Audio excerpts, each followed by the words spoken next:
Hai, halo.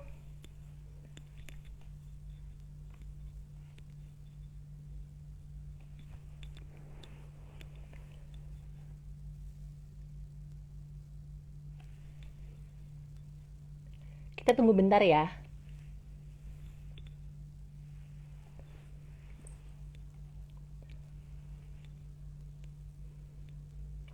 Hai.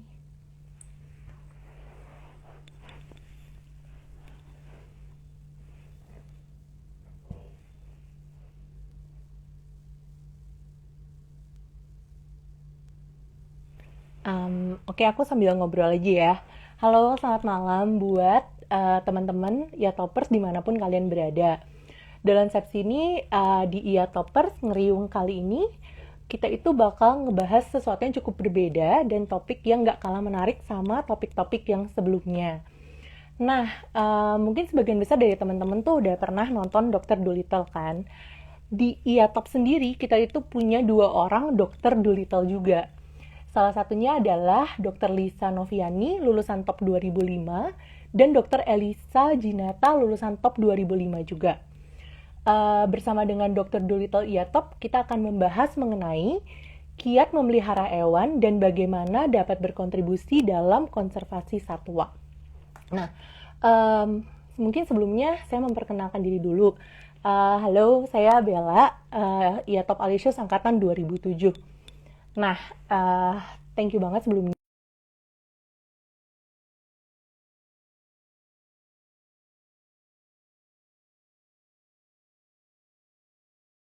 memperkenalkan dulu kali ya buat kita punya pembicara hari ini. So, our speaker today, ada yang pertama adalah Dr. Lisa. Setelah dari top, Dr. Lisa ini melanjutkan studinya ke Institut Pertanian Bogor dan lulus menjadi dokter hewan di tahun 2011. Sedari awal, memang Dr. Lisa sendiri adalah seorang dog lovers. Dan semenjak kuliah, Dr. Lisa sendiri udah aktif di himpunan dan juga magang di berbagai klinik dokter hewan. Nah, mungkin tanpa menunggu lama, kita invite Dr. Lisa ya.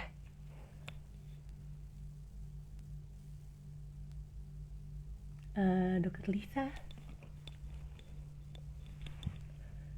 sorry. Dr. Lisa boleh join?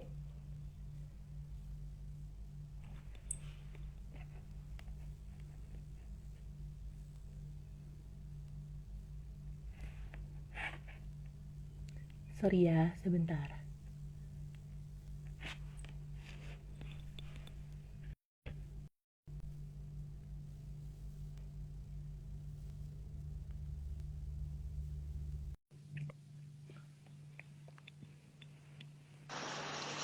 Halo. Hello. Halo. Hai, Dok. How are Halo. you? I'm good. How are you too? I'm great. Ya, maksudnya it's a bit Asik. tough situation, but it's okay lah. Oke. Oke, dokter, hari ini kita bakal nanya beberapa pertanyaan ya. Mungkin kita bakal lebih casual juga nih, jadi nggak kita seserius biasa kalau Oke. kita lagi kerja. Oke, Santai aja. um, untuk pertanyaan pertama nih, sebenarnya kenapa sih kepikiran buat jadi dokter hewan? Maksudnya it's Oke. really interesting. Jarang banget ya soalnya yang jadi dokter hewan ya. Betul. Jadi pertama sih sebenarnya kepikiran jadi dokter hewan tuh karena basically aku suka banget sama anjing gitu kan. Jadi karena aku suka sama anjing, eh kayaknya asik deh kalau kerja ketemunya tiap hari sama yang lucu-lucu gitu ya. Iya, iya, iya, iya. Jadi makanya makanya dari situ sih kepikiran pengen coba jadi dokter hewan tuh gimana ya gitu. Jadi pas Tapi, aku masuk kuliah mm-mm, pas banget tuh di Bogor itu mm-mm. setahun pertama belum ada penjurusan. Jadi baru bisa nyari Oke. penjurusan di tahun kedua. Nah, dari situ Ha-ha. tuh baru mulai searching-searching di Bogor itu ada Mm-mm. jurusan apa aja gitu. Dan I salah satunya yang see. tertarik ya doan. Uh, Sorry, kenapa dok? Suaranya agak putus-putus nih. Suaranya putus-putus, Iya, agak sedikit breaking. putus-putus ya. Sedikit. Tapi udah oke kok. Oke, masih putus-putus nggak? lumayan tapi better. Nggak apa, boleh dilanjut aja. Oke, itu sih gara-gara itu sih makanya jadi kepikiran jadi apa? Jadi dokter hewan. Itu ada Ko Jamie, ada salam dari Joy. Salam balik kok. Oke, kalau misalnya kadang tuh aku juga wondering sih, kalau misalnya kita jadi dokter hewan tuh apa aja sih gitu, kayak kerjaannya, sibuknya, activity-nya tuh apa aja sih gitu. Sebenarnya ketika lagi praktek kah, Hmm, misalnya ada kasus apakah gitu, or something interesting from your oke. profession. Eh, banyak orang yang Mm-mm. nggak tahu kalau dokter hewan teh kerjaannya banyak banget sebenarnya. Jadi Mm-mm. dokter hewan itu nggak cuman periksa atau nanganin anjing kucing, tapi dokter Iya. hewan itu bisa nanganin satwa liar. Kayak nanti ya bakal dibahas tuh sama dokter Elisa tuh. Terus Mm-mm. kemudian kita juga bisa nanganin ada mamalia gitu, ada yang di laut gitu kan. Terus kemudian Mm-mm. apa namanya? Ada exotic animal juga kayak burung, buaya, iguana yang kadal-kadalan gitu loh. Berarti luas juga ya sebenarnya dok ya. Oh, luas banget. Jadi benar-benar terus kadang waktu dulu saya kuliah tuh saya inget banget belajar dairy product juga loh. Jadi istilahnya kayak pengolahan habis dari keju, habis dari susu tuh masuknya ke keju. Terus ada telurnya juga apa segala macam gitu. Itu juga ranahnya dokter hewan gitu. I see. Sebenarnya kalau misalnya dokter Lisa sendiri berarti lebih fokus ke kayak cat and dog. Aku lebih ke pet and Tempat sendiri. Halo? halo, iya halo. Ya. Halo, Kalau sinyalnya jelek. Hujan no, nih it's di okay. sini. Ya, it's okay. Kalau berarti untuk dokter Lisa sendiri udah ada tempat prakteknya sendiri kan ya? Udah ada. Oh, I see. Sebenarnya kalau suka duka, maksudnya kan kalau dokter hewan kan pasti banyak banget nih nanganin kasus-kasus. Sebenarnya suka dukanya apa aja sih dok? Dan kayak case apa sih yang sempet di tempat praktek tuh yang kayak keingetan gitu? Mungkin bisa di-share. Oh, jadi suka dukanya ya. Kalau Mm-mm. sukanya sih ketemu yang lucu-lucu sih.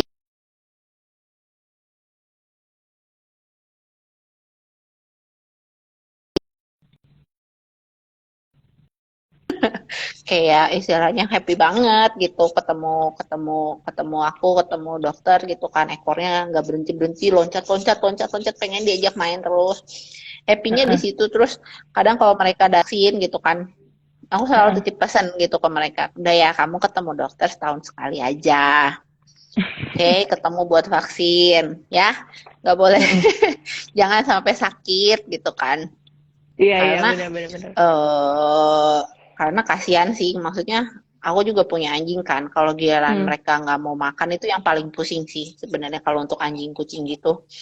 Kalau udah nggak mau makan itu udah itu yang paling pusing, harus diinfus lah, harus minum obat lah nanti, dan itu kan nggak menyenangkan gitu buat anjingnya atau buat kucingnya maupun buat kita gitu sebagai dokter ataupun sebagai owner gitu Hmm. gitu loh itu Uh, sih Continuing to lumayan. your explanation barusan, sebenarnya boleh nggak sih berbagi tips and trick juga nih dok, gitu buat kan mungkin di antara teman-teman e-topers di sini tuh pasti banyak juga lah yang pet lovers gitu atau nggak misalnya pecinta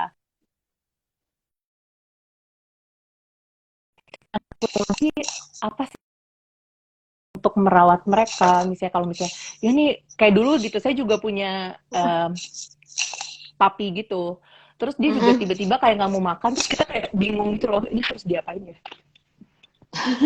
Oke, jadi kalau misalnya eh, yang paling basic itu sebenarnya kalau di hewan itu lebih ke pencegahan sih, ke prevention. Biasanya Hmm. kalau di awal mereka nggak bisa langsung vaksin karena harus minum obat cacing dulu. Karena kita harus make Hmm. sure mereka itu bebas dari parasit dulu karena kadang kalau papi Mm-mm. kita nggak tahu treatment sebelumnya di breeder ataupun di tempat yang kita beli itu bersih apa enggak gitu. Jadi penanganan pertamanya tuh pasti kasih obat cacing dulu. Setelah obat Mm-mm. cacing, Mm-mm. lanjutannya itu vaksin. Nanti vaksinnya ada bertahap. Nah, kalau nggak mau makan, ada macam-macam penyebabnya. Antara dia emang sakit, Mm-mm. atau kalau nggak, kadang kalau anjing-anjing dewasa, itu kalau nggak mau makan itu gara-gara suka dikasih cemilan atau makanan orang sama ownernya. Jadi Mm. karena dia tahu ada taste yang lebih enak dari dog food, jadi dia nggak Mm-mm. mau makan dog food lagi atau nggak mau makan cat food lagi. Jadi benar-benar mintanya pure meat aja gitu loh, daging aja atau misalnya makanan orang kayak nasi atau benar-benar daging ayam, benar-benar atau daging sapinya gitu loh. Jadi Ah, tergantung penyebabnya apa. Emang karena eh, owner atau gara-gara dari emang dia sakit gitu. I see, I see. Oh iya, untuk teman-teman ya toppers, kalau misalnya ada pertanyaan bisa langsung diklik di bawah ya. Nanti kita bakal bacain pertanyaan-pertanyaan dan Dokter Lisa bakal jawabin pertanyaan kalian. Oh iya dok, kalau misalnya untuk experience sendiri, kayak cerita seru apa sih sama jadi dokter hewan? Cerita Pengalaman-pengalaman seru seru ya. apa? Kayak case-nya itu aneh banget loh gitu, padahal biasanya tidak terjadi, tapi ternyata terjadi gitu. Oke, ini banyak banget sih yang nanyain dari awal aku praktek dokter tuh pernah nemu kasus aneh apa gitu yang sebelumnya nggak pernah kejadian terus tiba-tiba kejadian gitu kan. Mm-mm. Eh banyak sih sebenarnya itu karena kita depan sama makhluk hidup. Kenapa? Banyak Dok, banget, sorry, banyak pelan-pelan. banyak banyak banget Heeh. penyebabnya. Yang banyak banget kasus yang sebelumnya nggak pernah terjadi terus tiba-tiba sekarang terjadi gitu kan Mm-mm. tanpa, tapi most of kebanyakan itu karena eh, perilaku hewan sama ownernya sih sebenarnya. Jadi si Mm-mm. hewan itu dikondisikan kayak contohnya ini anjing diperiksa oke gitu, ini kucing diperiksa oke sehat gitu, nggak sakit nggak apa. Terus kenapa dok Mm-mm. nggak mau makan gitu kan? Mm-mm. Musiknya sih mau makan loh. Dikasih dog food ini nggak mau. Dikasih dog food itu nggak mau. Ternyata dia maunya makannya bacon yang gurih Hmm. gitu kan. Hmm. Itu sampai sampai dibikin pusing semua. sampai sampai pusing semua dokternya. Pusing diperiksa darah. Oke, normal di USG. Oh, normal di ronsen normal gitu kan. Heeh. Apa-apa. Terus ini kenapa? Ternyata dia emang cuma minta bacon doang. Jadi ownernya Heeh. itu kemarin ngasih bacon ke dia dan itu enak banget buat dia. Gitu. Kalau Oh, jadi dia jadi kasus-kasus berat kebiasaan ya lagi dok ya yang sama lain sih makanan yang lain banyak selain dog food. sih. Jadi kebiasaan. Mm-mm. I see, I see. Kalau misalnya nih Padahal dok, kan, buat iya, teman-teman nih mungkin di sini. Halo? iya halo, Kenapa? enggak. Padahal mestinya kan Ah, nggak oke. boleh makan makanan orang gitu. I see. Dok, kalau misalnya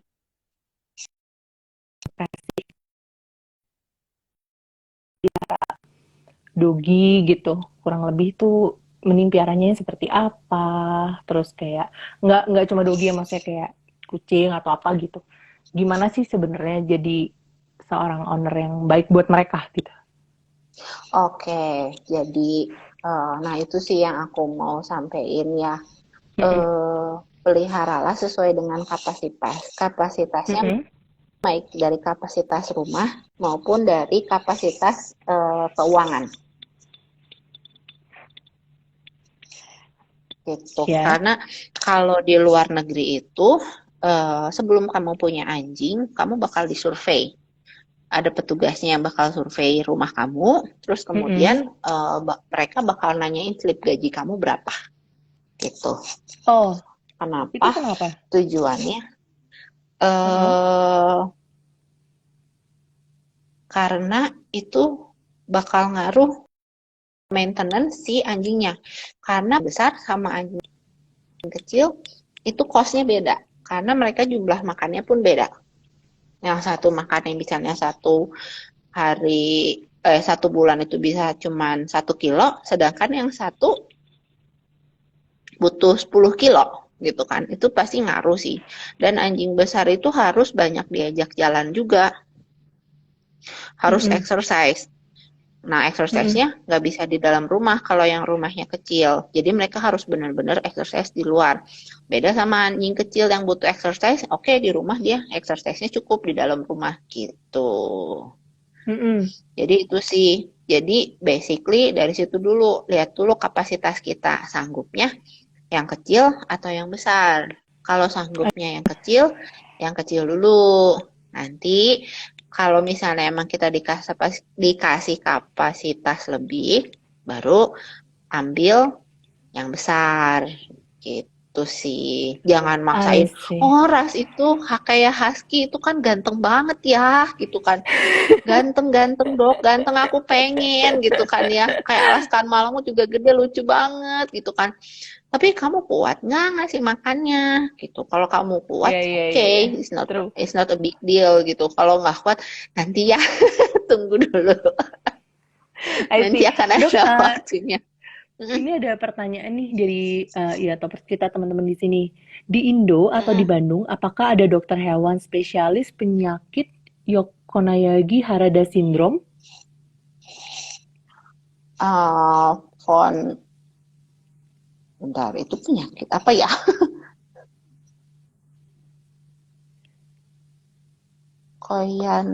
Oke, Koyanagi. nanti mungkin Wait, sebentar. atau mungkin nanti kita sambil oke, oke.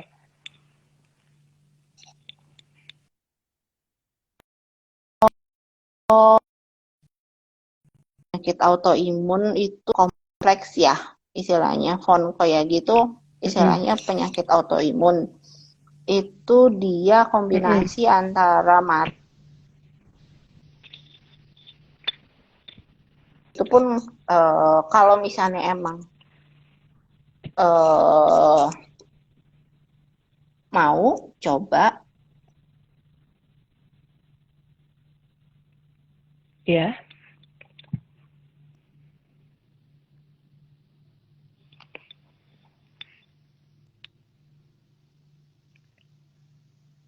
dokternya itu lengkap. Jadi dia ada dokter oftalmologisnya, ada dokter Mm-mm. kulitnya, ada dokter syarafnya juga gitu. Jadi mereka bisa satu tim kerjasama untuk memecahkan masalah autoimun gini gitu loh. Dan Oh, oke. tentu aja kalau autoimun itu nggak gampang dideteksinya ya, harus proses, harus bertahap sih pemeriksaannya gitu. I see. Anak saya pengen jadi eh, apa sih masukannya, ada advice nggak? Halo, Bel, Halo? putus-putus suaranya, kumaha. Oh, kedengeran kah sekarang? Udah jelas kah? Udah jelas. Halo? Halo, iya, iya ya, baru kedengaran. Ya, oke. Pertanyaan lagi, Dok. Anak-anak saya mau jadi dokter hewan nih. Kira-kira dokter Hmm, ada advice apa? yang spesialis ya. Mm-mm. Oh, dokter hewan itu ada spesialisnya. Ada spesialis kulit, ada spesialis mata, ada spesialis ortopedik, ada sama lah mirip sama kayak orang istilahnya penyakit dalam. Tapi untuk gelar spesialisnya itu belum bisa didapetin di Indonesia. Kita harus sekolah ke luar negeri untuk ngedapetin gelar spesialisnya itu. Di Indonesia belum ada. Jadi sekarang kita itu sedang sertifikasi buat dokter-dokter, beberapa universitas sedang siapin untuk nanti dokter hewan ke depannya bakal ada spesialis di Indonesia gitu. Jadi di Indonesia so far itu hanya berdasarkan spesialisnya based on interest. Jadi mereka senangnya mau ngedalamin apa. Kayak misalnya dokter cucu ngedalaminnya kulit. Kayak dokter Ivan Hmm. yang ada di Bandung itu spesialis ortopedik. Saya lagi spesialis interestnya lagi ke kulit gitu loh.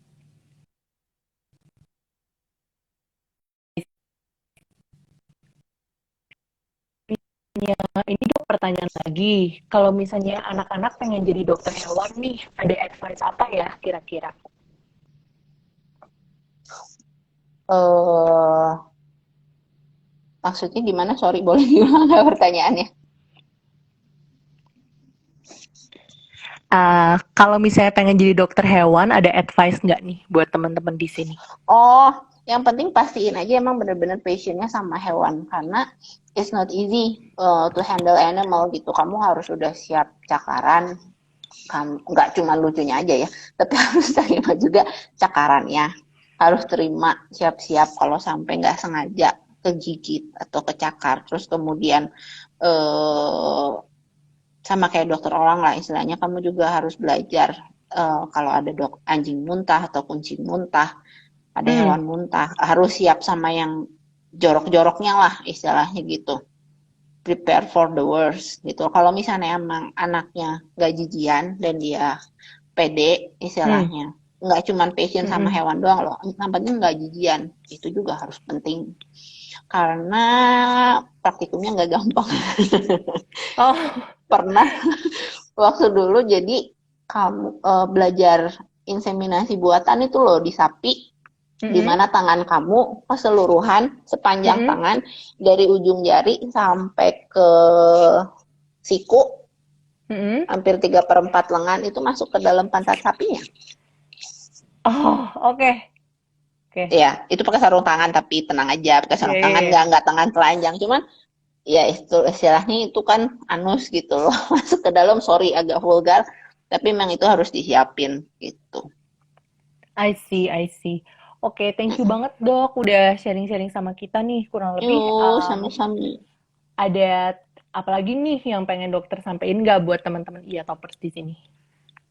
eh Pesannya itu pokoknya kalau belum punya hewan piaraan, pending dulu. Ya, Karena kasihan sih, yang lucu-lucu begitu nggak keurus tuh nyesek loh rasanya. Itu bikin bikin nyesek banget di kita yang ngelihatnya gitu. Jadi make sure, dan kalau yang udah punya binatang peliharaan benar-benar dirawat gitu karena hmm, kelihatan lah gak cuma lucunya aja, tapi itu kan mereka makhluk hidup ciptaan Tuhan ya. Jadi emang harus benar-benar dihargai, dirawat. Harus ada tanggung jawabnya. Itu aja sih paling dari saya. I see. Oke, kalau dari teman-teman iya topper, nanti kalau misalnya ada pertanyaan lagi, nggak apa-apa ya dok ya kalau misalnya kita kontak ke dokter langsung. Hmm, Oke, thank you banget dok Oke, buat waktunya. thank you. Thank you banget buat Yuk, thank you waktunya. Bel. Dah. Oke, bye.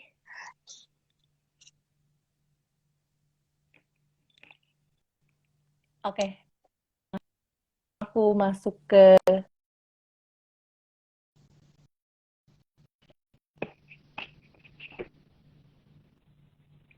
Oke, teman-teman sebelum aku masuk ke pembicara kita yang kedua, aku bakal perkenalin dulu. Nah, kita punya our second Dr. Dolittle itu adalah namanya Dr. Eliza Jinata yang melanjutkan kuliahnya dari sesudah lulus dari top, dia melanjutkan kuliahnya ke Erlangga Surabaya. Kecintaan Dr. Eliza akan laut ini membawa dokter sekarang itu pindah ke Bali untuk bekerja di konservasi penyu. Kita bakal invite Dr. Eliza ya. Sorry.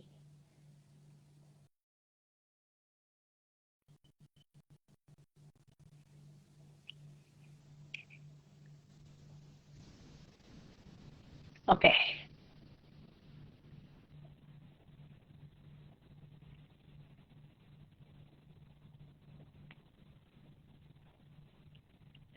Halo.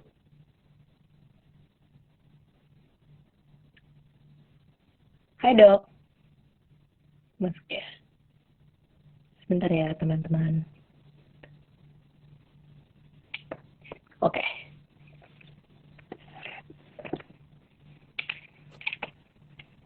Oke, halo semuanya, selamat malam. Hai. Hai dok. Halo, halo. Sorry banget nih sebelumnya. Suara aku kedengeran jelas gak? Kedengeran sih, jelas. Gambarnya juga kedengeran jelas ya. Soalnya, nah baru muncul mukanya. Halo. Halo. Sorry juga, internet di sini agak-agak lemot ini di pedalaman soalnya. Nggak apa-apa dok. Di saat kita semua WFH, semua internet sekarang down. Bener-bener. That's the fact. Oke, dok boleh nggak perkenalkan diri sedikit untuk teman-teman Toppers nih yang mungkin belum pernah saling tahu nih. Aduh, perkenalannya apa ya? Eh, Tadi kan udah disebut ya, udah sejak lulus SMA sempat kuliah di Erlangga. Betul. Terus selesai kuliah tahun 2011 itu saya karena minatnya ke satwa liar dan konservasi, jadi kerjanya lebih Mm-mm. banyak di konservasi juga. Jadi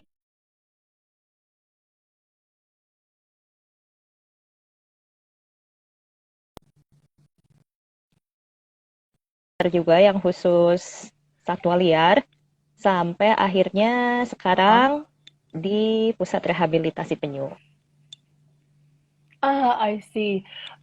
Kenapa sih dok kepikiran gitu buat kayak masuk ke dunia ini?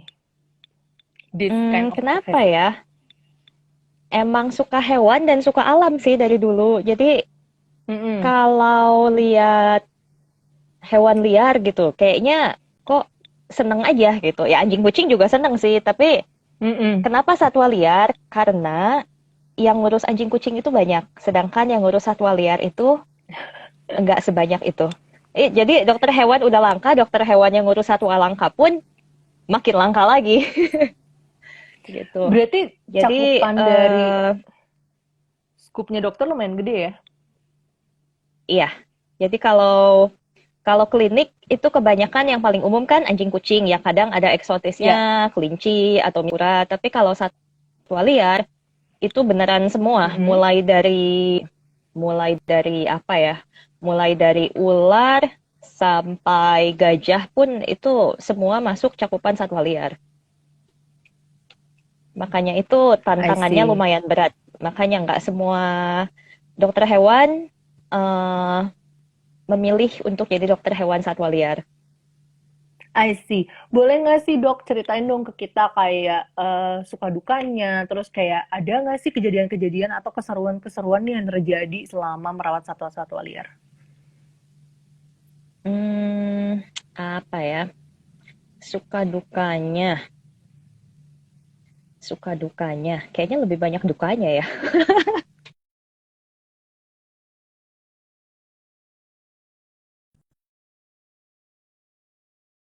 Saya alami itu kalau kita dapat pasien hewan langka nih yang dilindungi. Itu percaya Hewan deh, langka tuh kayak apa pressure-nya dok itu misalnya? jauh lebih berat. Hewan langka itu jadi hewan yang dilindungi. Jadi contohnya kayak sekarang Mm-mm. ini saya kan lagi ngurus penyu. Penyu itu Ya, benernya nggak cuma satu spesies, ada 7 spesies dan lebih dari setengahnya itu termasuk yang dilindungi. Tapi kalau di I see. Indonesia itu semuanya udah dilindungi. Jadi dalam arti dilindungi itu tidak boleh dipelihara secara ilegal, juga tidak boleh Mm-mm. diperjualbelikan. Nah, kalau udah dapat pasien yang seperti itu, pressure-nya Mm-mm. lebih berat karena tanggung jawabnya lebih berat lagi. I see. Gitu. Terus ada cerita Terus seru apa nih dok waktu lagi ngerawat? cerita seru apa ya? Kayaknya kalau aku lihat dari foto itu tuh kayak dokter lagi sama badak ya? Oh iya, iya itu salah satu keseruannya sih. Jadi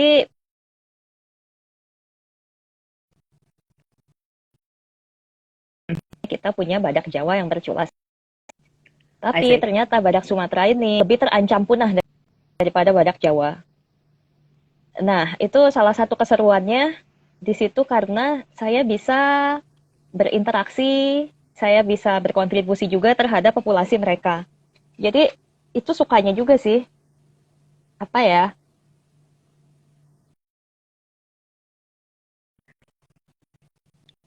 I see. Yang lain, nggak semua orang bisa berinteraksi, tapi ya mungkin bisa dibilang saya diberi privilege ya sama alam untuk ya diberi kepercayaan untuk menangani hewan-hewan tersebut. Jadi itu ya termasuk dalam suka duka sih, termasuk sukanya juga, termasuk serunya juga.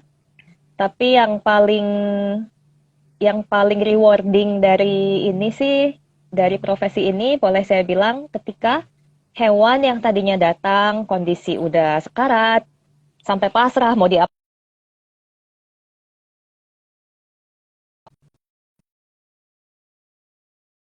biasanya mereka pasrah mau diapain aja, mau sakit gimana diam aja dia pasrah. Tapi I giliran udah see. sehat sedikit mereka langsung berontak. Itu Heeh. meskipun itu nyebelin tapi itu sebenarnya progres yang bagus. Tapi yang paling rewarding itu ketika mereka dirilis. Jadi Kalau kalau udah sehat biasanya kita lepas liarkan lagi ke alamnya. heeh. Contohnya yang penyu ini, jadi begitu kita lihat kondisinya udah oke, udah fit untuk dilepas, kita lepas, dan setelah lepas biasanya nggak ada monitoring. Karena dilepas ke laut dan mereka hewan migrasi. Jadi dilepas dari perairan Bali, bisa aja mereka langsung berenang ke, contohnya ke perairan Australia atau kemana gitu. Wow. Nah, tapi menariknya, di sini Heeh. untungnya karena banyak diver dan ada banyak konservasionis juga, mereka Mm-mm. ada program identifikasi penyu. Jadi tiap Oh. dive Hmm. sidik jari manusia. Oh. Nah, dari situ ketahuan ternyata pasien yang pernah saya lepasin sebelumnya itu Mm-mm. masih ada di perairan sini. Jadi Ih, sekitar gemes satu banget. tahun setelah dilepas, nah itu suka itu rewarding banget beneran. Jadi waktu dilepasnya kita kayak worry gitu kan, aduh semoga Iya, dia iya, iya, sehat, iya. semoga dia bertahan dan ternyata sama diver ketemu dia masih ada perairan itu. Jadi ya itu suka banget. Oh, sendiri pernah ngelawat hewan satwa liar apa sih yang paling menarik? Misalnya selain penyu gitu. Dan gajah Satwa tadi dua liar ikan kambas ya. yang badak Sumatera. Yang paling menarik apa ya? Banyak sih karena tiap hewan itu sifatnya berbeda. Mm-mm. Jadi yang punya peliharaan pasti tahu deh, sifat anjing atau sifat kucing itu tiap individunya berbeda. Dan satwa liar pun begitu. Mulai dari spesiesnya, beda spesies, beda perilaku, dan juga tiap individu beda perilaku juga. Jadi kalau ditanya yang paling menarik apa, semuanya menarik sih, karena semua beda-beda, semuanya unik. I see. Sebenarnya dok, ini my question sih, my personal questions. Jadi tuh kayak waktu aku pertama kali ngeliat foto dokter yang sama badak ini, aku tuh jadi wondering gitu loh. Sebenarnya tuh banyak banget juga beberapa teman aku yang lumayan adventurous tuh mereka tuh pengen loh kayak trip untuk ngeliat hewan-hewan langka di mereka punya habitat gitu loh. Itu possible nggak sih sebenarnya dok? Possible, tapi sekarang ada banyak sekali tour operator yang menggunakan label ekoturism. Jadi Mm-mm. kita harus pinter-pinter milih juga. Ini apa benar ekoturism atau ini cuma bisnis di balik label ekoturism? Ya ujung-ujungnya ekoturism yang benar-benar ekoturism pun bisnis, tapi kan ada etika yang harus dipenuhi dari unsur animal welfare. Nah, kalau menurut saya guideline yang paling gampang itu interaksi dengan hewan. Apakah kita diperbolehkan interaksi dengan hewan? Oke. Karena Okay. biasa banyak orang yang mencari selfie atau interaksi dengan hewan. Tapi Iya, iya, iya. sebenarnya kalau dari segi animal welfare itu tidak baik. Kenapa? Karena secara alami satwa liar itu nggak berinteraksi dengan manusia. Jadi kalau dipaksakan untuk berinteraksi, nanti ketika mereka dilepas, kalau pada akhirnya dilepas, itu sifat alaminya sudah berubah. Ada pemburu, nanti mereka malah datang. Dan Oh, juga secara alami ya, tetapi dipaksa kita misalnya mau selfie atau interaksi, itu ujung-ujungnya animalnya, hewannya biasanya stres. oh, terus kalau stres gimana Jadi dok? kalau stres itu akarnya penyakit. Jadi kalau udah stres, semua penyakit jadinya gampang. I Jadi gampang see. sakit intinya. Nah, Oke. jadi balik lagi ke pertanyaannya, kalau misalnya pengen lihat hewan di habitat aslinya, sebenarnya tur yang baik itu yang meminimalisir interaksi dengan manusia. I see. Jadi kalau ada tempat yang misalnya menawarkan selfie, hewannya boleh dipegang-pegang, atau misalnya kayak contoh di Bali, mungkin saya nggak usah seberang udah tahu di mana Iya, iya, iya. kita bisa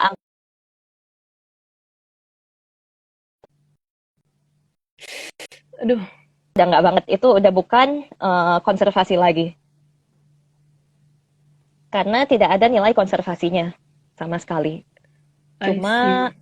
apa ya? Cuma untuk memenuhi ya permintaan orang-orang aja untuk berfoto dengan satwa. I see. Oke. Sebenarnya dok, kalau misalnya kayak aku nih, atau nggak misalnya teman-teman aku yang memang juga tertarik, atau misalnya kita pengen dong kontribusi untuk eh, satwa liar gitu. Itu sebenarnya kita tuh harus start dari mana sih? Dan apa yang harus kita lakuin? Kayaknya kalau buat aku tuh kayak clueless banget gitu loh. Kalau start benernya ada beberapa bidang ya, sepertinya biologi dan zoologi pun bisa kalau ujung-ujungnya kita mau berurusan dengan satwa liar. Jadi nggak harus melulu dokter hewan. Karena Mm-mm. cakupan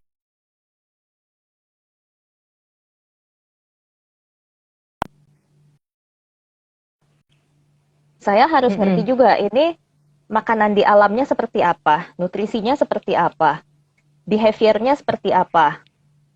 Terus dari behavior Mm-mm. itu menyangkut misalnya pola kan bukan pola apa ya, struktur kandang itu harus seperti apa yang sesuai dengan perilakunya. Juga Mm-mm. ada yang istilahnya itu enrichment. Jadi enrichment itu seperti mainan supaya satwanya nggak bosen. Jadi kalau anjing kucing dikasih bola, dikasih mainan, Mm-mm. satwa liar pun ada yang Mm-mm. namanya enrichment. Nah, enrichment itu harus disesuaikan dengan perilaku. Jadi nggak semua mengenai kesehatan. Dan tadi seperti yang Dokter Lisa sampaikan juga, tujuan Mm-mm. dokter hewan itu untuk mencegah penyakit. Kita nggak mau hewan sakit terus kita obatin. Mencegah itu selalu lebih baik. Jadi pencegahan itu paling Ya, ya, penting. ya, ya. Dan di satwa liar, Mm-mm. meskipun hewan eksotis yang dipelihara, biasanya penyakit yang terjadi itu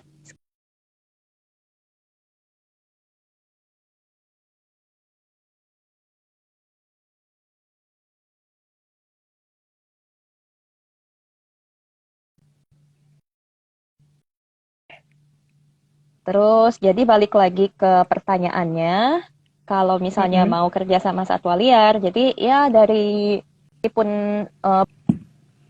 bukan dokter hewan pun bisa. I see. Jadi kayak misalnya satwa liar antusias gitu juga kita bisa join ya. Bisa join di Halo? mana maksudnya? Halo?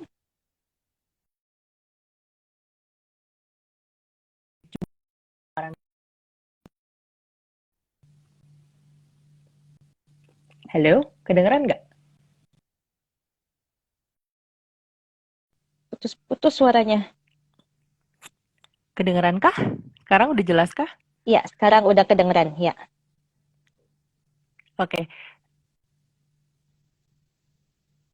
Berarti kalau misalnya kita pengen ikut ekoturism, kita pengen melihat dan merasakan gitu, kayak kita punya engagement sama hewan satwa liar itu berarti possible ya dok. Kalau misalnya dokter ada, bisa nanti ada teman-teman yang mau nanya nih, misalnya mereka pengen ikutan ekoturism kayak gitu, mereka bisa kontak ke dokter langsung ya.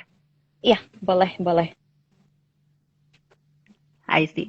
Kalau misalnya dari dokter sendiri, ada apa nggak nih yang mau disampaikan ke teman-teman semua? Apa yang mau disampaikan? Itu tadi udah sih, yang tour itu udah sekalian menjawab juga. Jadi intinya satwa liar itu kalau menurut saya sebisa mungkin dibiarkan liar di alamnya. Jadi nggak usah pelihara, contoh yang sekarang lagi ngetren, pelihara musang, pelihara otter tuh apa ya, berang-berang. Itu kenapa nggak ideal? Karena em, ya pertama dari perilakunya mereka itu bukan untuk dipelihara. Dan Ya. kedua, kalau misalnya mau pelihara pun, apa mereka sudah siap dengan semua konsekuensinya? Maksudnya dari segi makanan, makanannya tuh nggak semua gampang dicari. Kadang harus diberi makanan Mm-mm. khusus. Dan kalau misalnya Mm-mm. sakit, nggak semua dokter hewan bisa menangani hewan eksotis. I see. Ya, ya, ya, ya. Maksudnya kayak penanganannya bakalan lebih susah gitu kan, Dok? Iya, betul. Jadi kayak as if mereka disia-siakan gitu kan? Iya, betul. Mereka diambil dari alamnya, tapi ternyata setelah dipelihara pun kondisinya nggak sesuai dan ujung-ujungnya bukannya bereproduksi, kan katanya kan banyak Ya. yang klaimnya itu unsur konservasi, menambah populasi. Tapi bukannya nambah populasi, malah akhirnya ya mohon maaf ya, ada yang sampai Ya. mati. Ah, Nih, aku lagi I jalan see. nih, aku kasih lihat pasien yang lagi ada sekarang. Wah, Jadi ini sekarang lagi ada satu pasien penyu hijau. Aduh, gelap. heeh. Gimana caranya pakai flash ya? Kayaknya agak Dok kalau misalnya lagi live. Nggak bisa kalau lagi live ya?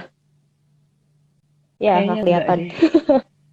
Mungkin penyu hijau itu bukan ya?